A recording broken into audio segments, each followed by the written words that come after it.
M news కి స్వాగతం. కపిలేశ్వరపురం మండలం మాచర గ్రామ శెట్టిబలిజపేటలో పునఃనిర్మించిన శ్రీ కోదండ రామాలయం విగ్రహ ప్రతిష్ఠ అంగరంగ వైభవంగా నిర్వహించారు.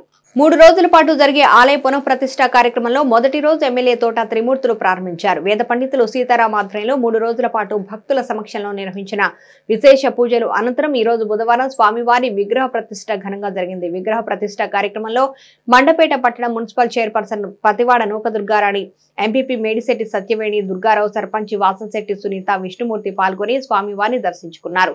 ఈ 3 రోజులు జై శ్రీరామ్, జై జై శ్రీరామ్ అంటూ భక్తుల నినాదాలతో గ్రామంలో ఆధ్యాత్మిక వాతావరణం నెలకొంది.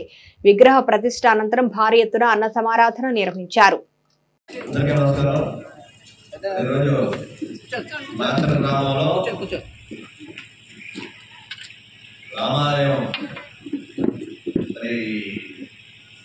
ప్రారంభించుకుని కొత్త రామాలయాన్ని ఒక అద్భుతమైనటువంటి రామాలయంగా ఈరోజుని ఈ దేవాలయాన్ని మనం ప్రారంభించుకోవడం అనేటువంటి జరుగుతుంది. 2-3 రోజుల టైంలో విగ్రహ ప్రదర్శన ముందు కావాలనేటువంటి జరగవలసినటువంటి కార్యక్రమం ప్రభుత్వం అంతా కూడా అత్యుత్సాహంలో ఈ కార్యక్రమం నిర్వహించారు. మరి దీనికి ఇక్కడికి వచ్చినప్పుడు మీరంతా అభిమానంతో స్వాగతం పలికినటువంటి గ్రామ సర్పంచ్ గారికి, అదేవిధంగా విష్ణు గారి దంపతులకి, గోవింద్ గారికి, మరి తిరుపతి శ్రీనివాస్ గారికి, గ్రామ పెద్దలకి, ఎంపీటీసీలకి, మరి సంఘ పెద్దలకి, ఇక్కడ ఉన్నటువంటి ప్రతి ఒక్కరికి అందరికీ కూడా పేరు పేరున నమస్కారం తెలుపుతూ చాలా సంతోషం. ఏదన్నా ఒక పని చేయాలంటే మనకే నిష్కలంకత అనేటువంటి కావాలి. మనం ప్రతిదాన్ని రాజకీయాలు చేసి మాట్లాడుకోవాలనేటువంటి అవసరం అయితే లేదు.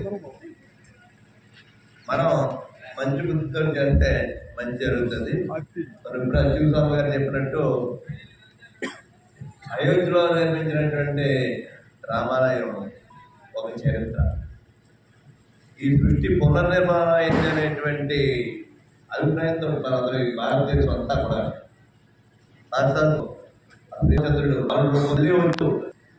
అనేటువంటి ఈ ప్రపంచం మారుతున్నటువంటి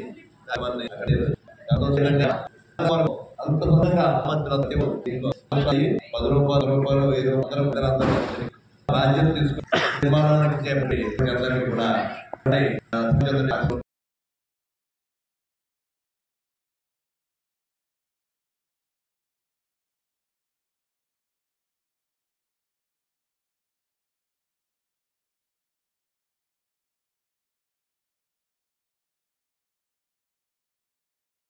మరిన్ని తాజా వార్తా విశేషాల కోసం ఎం న్యూస్ ని సబ్స్క్రైబ్ చేయండి. మీ మిత్రులకు షేర్ చేయండి.